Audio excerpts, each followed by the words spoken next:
Welcome, everyone. Thank you all for joining us on another week of our virtual visits. My name is Rebecca Piesheimer. I'm the curator here at the East Tennessee Historical Society. So today, the Zoom through East Tennessee will be hosted by Patrick Hollis, the Executive Director of the Hazen Historical Museum Foundation, and he also serves as the curator of the Mabry-Hazen House. Patrick is also the editor of the republished 1911 Tennessee and Virginia Cookbook. Patrick will be guiding us through the main floor parlors of the 1858 home that is located atop Mabry's Hill. The home gives a rare view into 130 years of Knoxville history, showcases one of the largest original family collections in America, with over 2,000 original artifacts on display. If you're interested in learning more about the Mabry-Hazen House, please visit mabryhazen.com. If you have any questions for Patrick during the program, please use the chat feature at the bottom of your screen using Zoom. You can also use the comment section on Facebook. Stephanie Henry will lead a Q&A at the end of the session. So a big thank you to Patrick for hosting and partnering with us this week for our program. This time we'll turn it over to Patrick. All right, great. I'll step into frame here. Well, welcome to Mabry-Hazen House. We're located just over in East Knoxville, just on the edge of downtown. And we're actually standing in the former parlor of the 1858 home. And this is a truly unique site, not only within Knoxville, but also the United States. We have one of the largest original family collections housed at Mabry-Hazen House. We have objects dating from all the way up to the 1780s, up to the 20th century. And so we have some really fascinating stories to tell, not only about Knoxville, but the material culture of the United States. And so today we're gonna be looking at kind of what I've framed as parlor talk. We're gonna get at what the uses, the purpose, and the meanings of these rooms were. Because they're not just spaces, they have intentions, expectations, as well as a understanding of how they were gonna be utilized, how you were expected to act within them.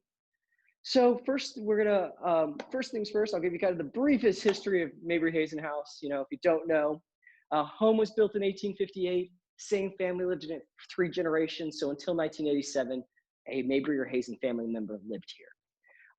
We have stories about not only about Knoxville's emergence at the turn of the mid-19th century, but also divided loyalties during the Civil War, as the original owner of the house, Joseph Mabry, starts off a vocal Confederate.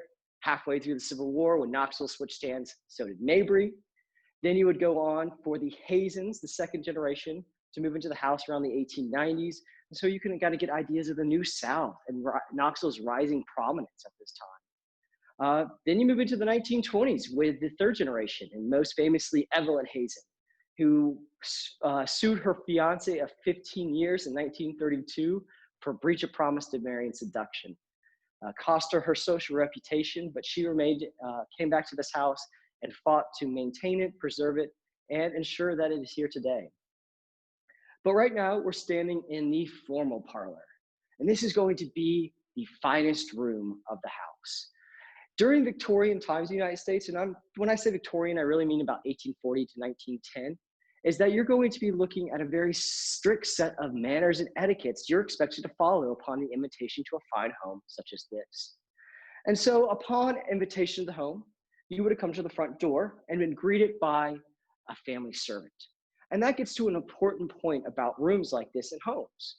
These are not just residents, they're also workplaces. So there's always multiple contexts that you need to understand when you're examining and interpreting rooms like this. And in 1870, the first face you would have seen at the doorway there would have likely been a member of the Jones family, 4 African Americans working within the Mabry home at the time. And they were here to probably about the mid-1870s. And Harry or Silas Jones would have met you at the front door, escorted you into this parlor here, and then asked maybe if you'd like a beverage, you know, whiskey, tea, coffee. And then you would have awaited the arrival of the master or mistress into this room. In this case, Mr. or Mrs. Mabry. And in that time, you're expected to figure out who the family is, because a formal parlor is really a room of presentations.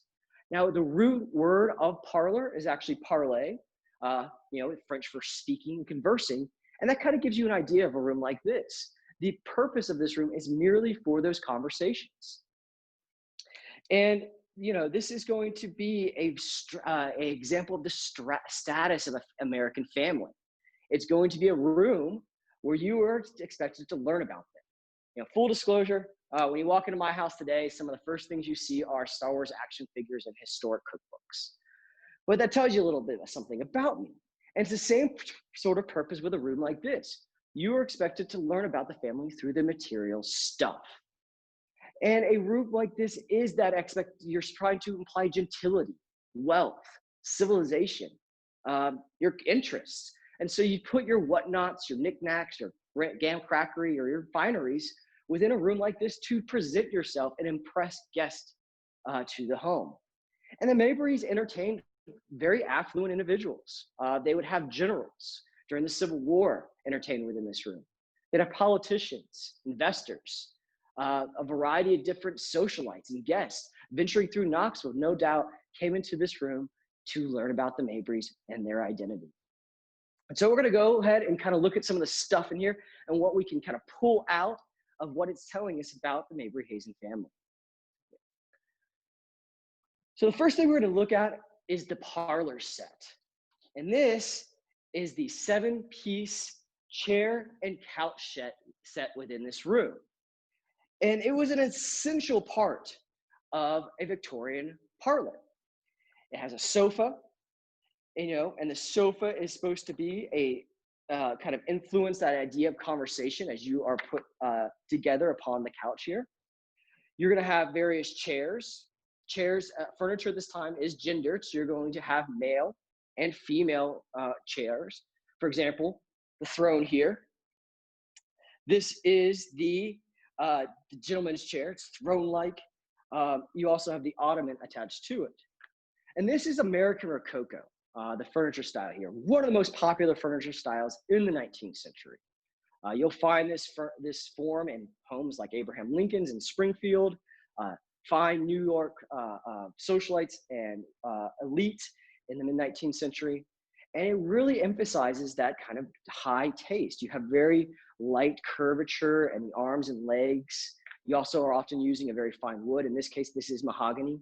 And finally, it does utilize a rare textile that was today.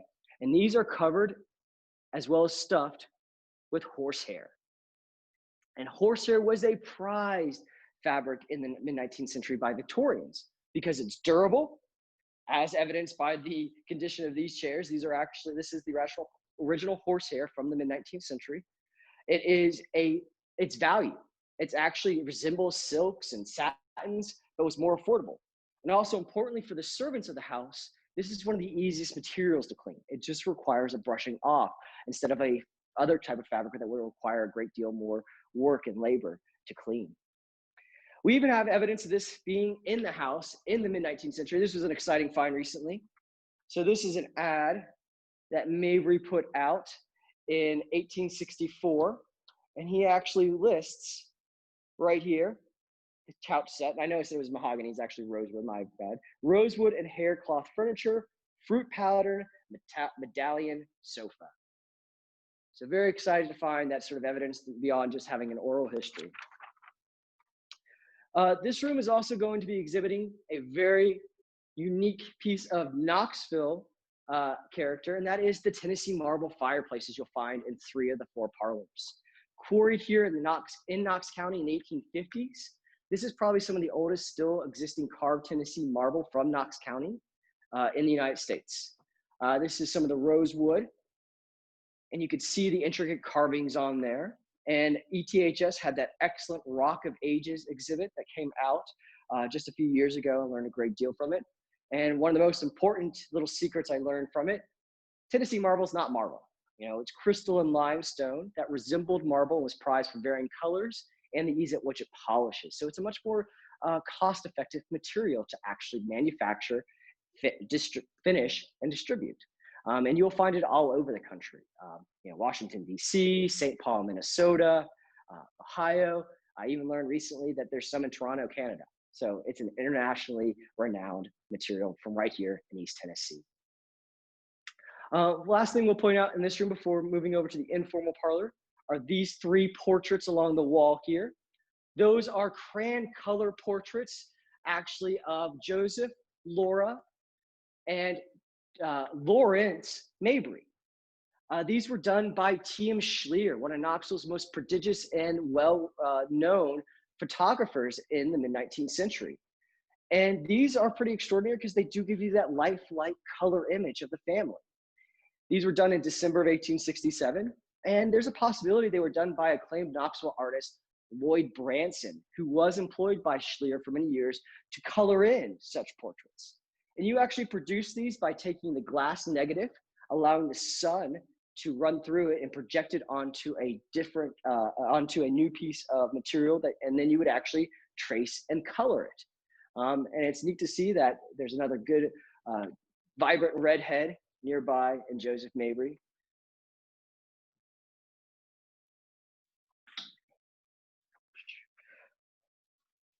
All right, well, let's go over to a little less formal of a space, one that's a little more familiar, and let's go into the informal parlor.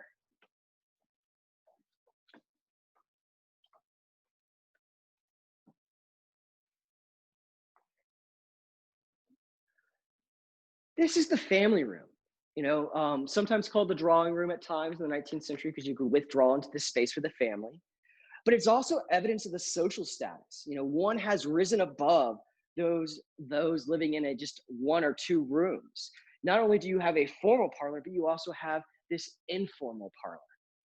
And this is going to be often for tradespeople, undertakers, merchants. This is also kind of a room for business. It's where you would have greeted familiar guests and, in Joseph Mabry's case, schemed away. It's also a room where Rush-Hazen, the second generation owner, he would hold Bible studies within this room. He was an active member of the First Presbyterian Church in downtown Knoxville. This is also a room where many a risque act occurred between Ralph and her beau, Evelyn and her beau Ralph, with mother upstairs.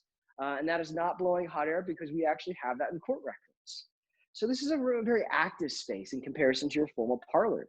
Where that room was reserved for new acquaintances and dignitaries, this is for familiar faces, family, friends, business partners.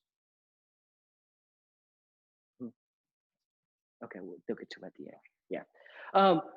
So you're still seeing a lot of that mid-19th century furniture in here, some Rococo, some Renaissance Revival, but we do have a couple older forms, including the American Empire couch here.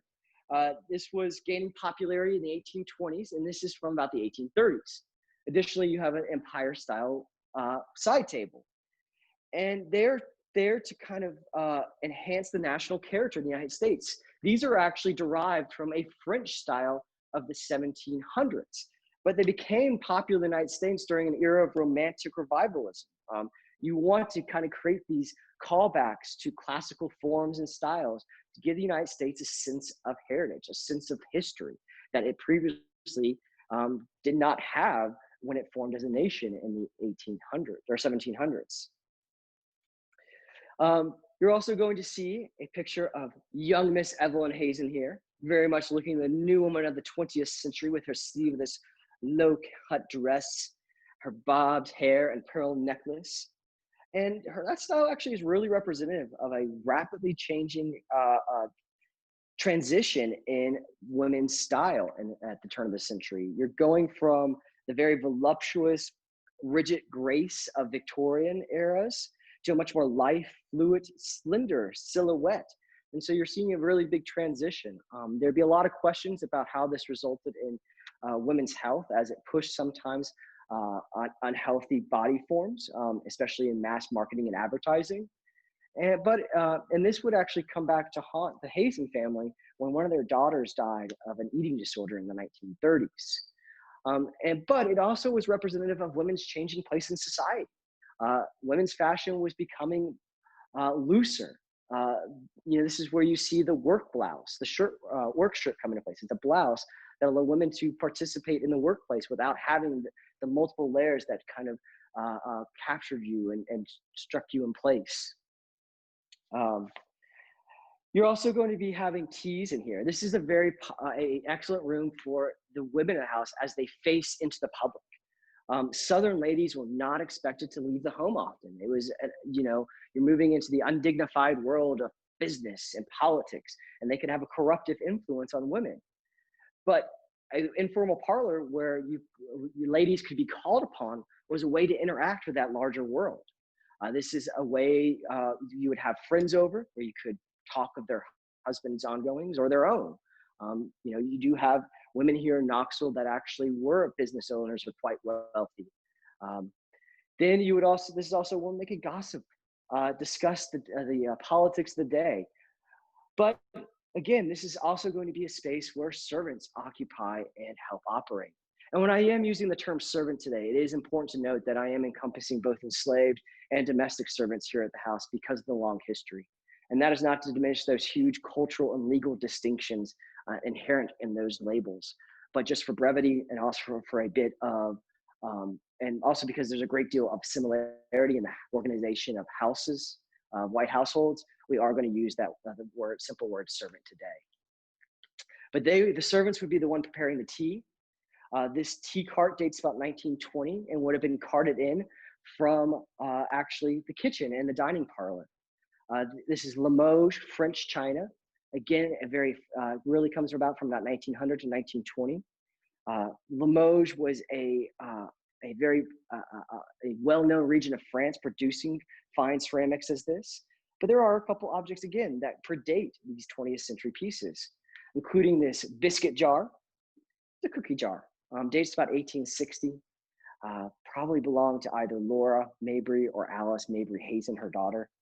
It's just it's where you keep small treats for tea.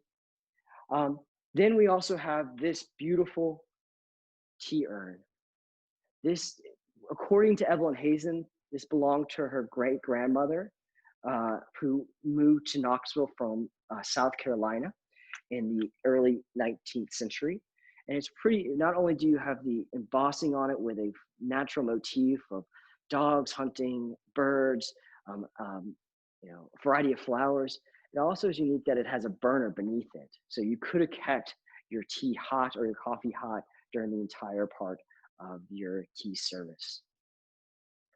Well, we've got one more social room before we get to a much more practically oriented room. And that is the music parlor.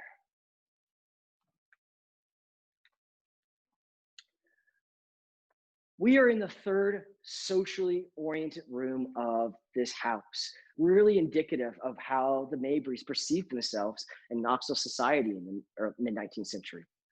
Actually, in 1860, about 1% of Knoxville's population owned about 2/3 of all real real estate capital here in the city. So there's a great disparity in wealth in Knoxville during the 1860s and 1870s.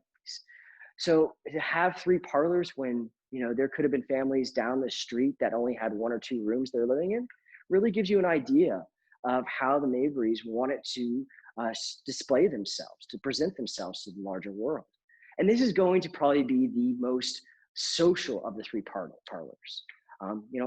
Interior design and architecture are reflective of our expectations and intentions. So we can actually read a house as a primary source. And our last 2 fireplaces were much more ornate, very elegant carvings on them. And we come into the music parlor and it's very simple. That's not to discount the fact that we're still looking at Tennessee marble, but we can read this fireplace and see that this room wanted to emphasize the company, your guest within it. And again, and according to one social commenter in the 19th century, a parlor without a piano seems like a greeting without a smile. And so this is a very welcoming room. It's going to be centered on games, music, and activities. It's also going to be a very female, child-oriented room. It's going to be under the jurisdiction of Lady of the House because as an upper-class lady, one of her primary roles was to be a hostess. And so she would have been designing games and conversation and activities for guests upon the home.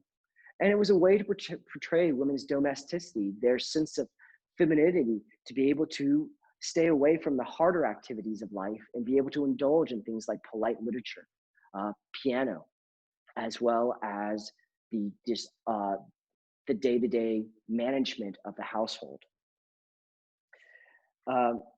And so Laura Mabry, as well as Alice Mabry-Hazen, would have conducted within this room.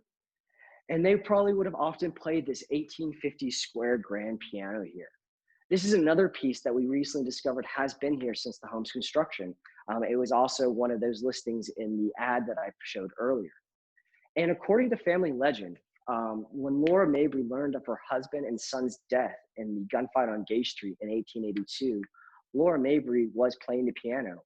And after learning of that awful news, she never played it again.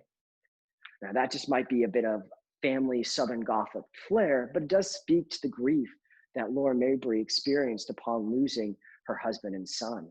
Laura Mabry actually outlived 10 of her 14 children, for example. She led a tragic life filled with a great deal of emotional hardship as she dealt with the kind of mercurial personality of her husband, but also the up and down status of their business investments. But this piano here is a Schubler and Schmidt piano. The Schubler and Schmidt was manufacturing pianos between 1856 and 1866. And this is a box grain. It's something we're not as familiar with today, just because they've gone extinct, gradually replaced by uprights and pianos, which had a smaller footprints, were larger sounds and more affordable. And these speak to a high tension, so they produce more sound than their predecessors. They're very sophisticated. They have very detailed wood carvings along the legs as well as other parts of the piano. And they actually now kind of evoke a very wistful nostalgia for a quaint old-fashioned life in bygone eras when we often see them, because they do have neared extinction within most homes. The neat thing about this piano too is, again, we can find kind of the personalization of it right inside the piano here. It might be a little hard to see. Let me get close. Yeah, so it actually has a little bit of graffiti right here. Has LM, and then the date 1881 actually etched into the sounding board here, and probably done by Lawrence Mabry, the eldest surviving Mabry son. And parlor music is very, very a necessary part of Victorian life. You can't turn on a radio, you can't turn on the TV, so these sort of tools were valuable as a source of entertainment. And you can enjoy them in the comfort of your own parlor. You don't have to go out to the bars or music halls to be able to experience it. And many women, young women, especially of the upper classes, would have learned piano as part of their required educational curriculum. And many enjoyed it. And we believe that Alice Mabry-Hazen was a lover of piano. We actually have this really neat document or artifact here. This is actually a personalized volume of sheet music for Evelyn Mabry, who would go on, that would be Alice Mabry-Hazen. And it is actually a score or so of sheet music from the period that were then bound together in a personalized leather volume. So music room is really neat. Some things we're not gonna be able to get to today, so please come visit soon. I've got some great stories on banquet lamps and other sort of material culture. But let's go to the last room of our parlor tour, and that is going to be the dining room parlor.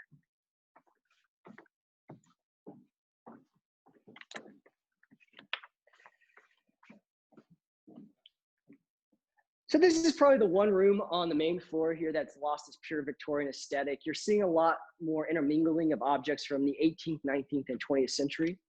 The dining parlor here is also the sole room for dining. It's not like they have a formal and family dining parlor, so it serves dual purposes. And this is a public room in which the family would have enacted mannered rituals of dining, all the proper etiquettes, using the correct forks, abiding by good eating habits, etc. But it's also going to be a room, again, of presentation. It's a room where Rush and Alice Hazen or Joseph and Laura Mabry tried to influence guests to their home, be it through business investments, for their charities, for their organizations they were participants of. So you're not only going to be showing off your good manners, but also your good taste and often through food, preparing the correct dishes, but also using fine china. Most of this belongs to Alice Mabry-Hazen and dates to the 20th century. One piece of furniture we will note in this room, and that is the oldest piece of the Mabry-Hazen collection, is this pie-crusted satinwood folding table dating to about the 1780s. Now, it's hard to identify exact place of origin because it does not have a maker's mark. But you can often identify this Chippendale style by the ball and claw feet it has. Unfortunately, though, these ones do not match what you would often see in New York or Philadelphia or Newport, Connecticut. So we think these are actually this is actually from Charleston or somewhere in South Carolina. As again, Laura Mabry's family, specifically her mother, originated in South Carolina. The last thing I do want to note in this room is that we also have to consider this in the context of the servants of the house. This is a room where they, again, are going to be quite actively involved with the day-to-day routine. Mabrys and Hazens did not prepare their own food. They didn't serve it either. And so most of that hard work was done by the family servants and in the walkout basement below us. And again, you have to consider that food culture in East Tennessee is hugely indebted to African-American communities and also the service of it. 3/4 of all Knoxville's domestic staff until 1970 was African-American.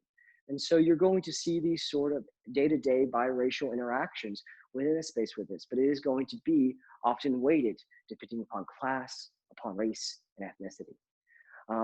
And food here is actually prepared in just the kitchen off behind us, while the original kitchen is actually in the walkout basement below us. So now that we've taken in and had a walk and talk of the historic parlors, I guess I'll go ahead and open it up for questions. I thank you everyone for joining me today. Okay, it does look like we have several questions that have been submitted, so we'll just start at the beginning. You have already addressed a couple of these. Good. What's the hardest part of preserving a historic home? Historic houses have a number of challenges, from acquiring funding, because many are private nonprofits. We rely upon, special programming and visitation for a significant part of our revenue income. And so a time like this has been really difficult, as we can't allow people into the home as often and as large of groups as we often like. It's also that, much like your own house, they're in constant need of maintenance. This is a living space. We have to deal with, we're doing window restoration right now. We always have to be aware of, the foundation and any roofing issues. So much like having all the maintenance and day-to-day routines required for your own home, add that on, and then, tack on 100 years. We also have, it's complicated by the fact that we have this entire original family collection. So we are dealing with about 7,000 objects belonging to Mabry and Hazen and Winstead family members. And so having to, catalog it and inventory it and keep track has been a big project for us as well. All right, the next one, were the Joneses enslaved? They were not. The Joneses, we are in the house in 1870. We've been able to track Harry Jones to Murray County, where he was actually able to purchase his own farm around 1876. The Joneses likely were, we're not exactly sure how they became acquainted with the Mabrys, but Joseph Mabry was one of Knoxville's largest slaveholders. He possessed 17 people in the 1860 census. And we're still doing a great deal of research to find out what happened to those individuals. Some we've been able to trace through bills of sale. Other ones, we were excited to find some stories about 3 enslaved men who just up and left, self-liberated, stealing horses and saddles and bridles from Mabry. So it's been a kind of a matter of tracking those stories, but also trying to find out about the servants in the house, like the Joneses. We feel lucky to be able to at least know they were living here in the house in 1870, because we don't have ledgers, we don't have those written sources in this case to be able to look at and find out more about them, more about the workers in the house. Okay. Is the flooring original and what type of wood? Yes, the flooring is original. It is hardwood pine. We think most likely yellow pine from Alabama. So Evelyn, so sometime in the 50s, we think they put a 3/8-inch slat boards over this. So when the foundation acquired the home in 1987, the floor, this original hardwood floor is right underneath it. And in the most part, it's in excellent condition. Okay. Can you speak to the family's view on women's suffrage?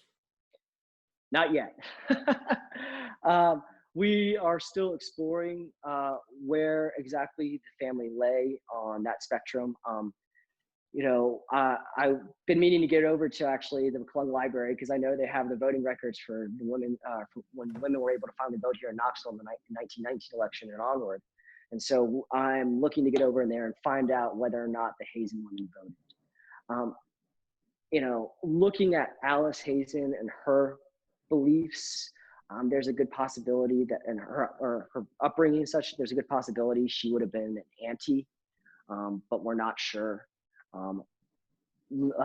Evelyn Hazen, a little harder to say. She was a very wild child in her family's eyes, kind of pushing against the normal mores of femininity at the time. So it's something we're about to find out. Hopefully, I'm trying to get over to the library, as I said, this week or next week to find out. Okay. This one is pretty specific. Okay. One of the individuals attending says that they grew up in Concord and there was a Mabry House next to the Lone Star service station. Was there a relationship of the Mabrys there? Yes, that is the Mabry Hood home. It was torn down in the 1980s, but that is Joseph Mabry's plantation home. Joseph Mabry was born there. His father, Joseph A. Mabry Sr., built the house probably at around the turn of 1810s, 1820s. And then his brother, George W. Mabry, inherited it and lived until his death in the 1900s. It then would transfer to, it was sold out of the family in around 1910. I can't remember the exact date. But yes, that family, the Mabry-Hazen house and the Mabry Hood home over off in West Knoxville there in Concord are related. All right. As a wrap up, we have a question that's a two-parter. Okay. For one, if somebody would like to become involved with the Mabry-Hazen house, what's the best way for them to do that? And two, are you open right now? And if so, are there any restrictions for visitors? Excellent questions. Yes, we are always looking for volunteers to help us out at our site. We have, if you go to mabryhazen.com/volunteers, you can see how the different ways that you become involved with our organization. We need help on ground maintenance, archival work, tour guides, and we're pretty flexible as well. We'll try and find an opportunity that fits your interest and helps you feel involved with our organization.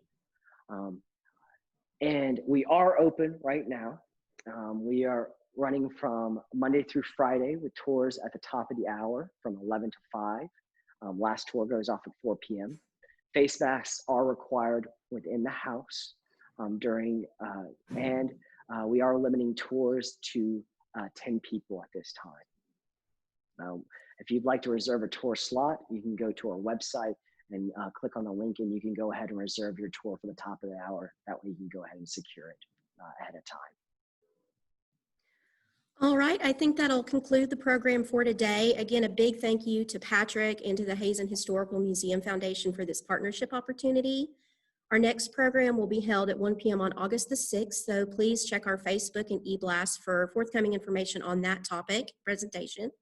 Should you have any further questions for Patrick or for the Historical Society, please feel free to reach out to us via phone or email, and we'll try to get back to you as soon as possible. And we thank you all for joining us today. Thank you all for coming over.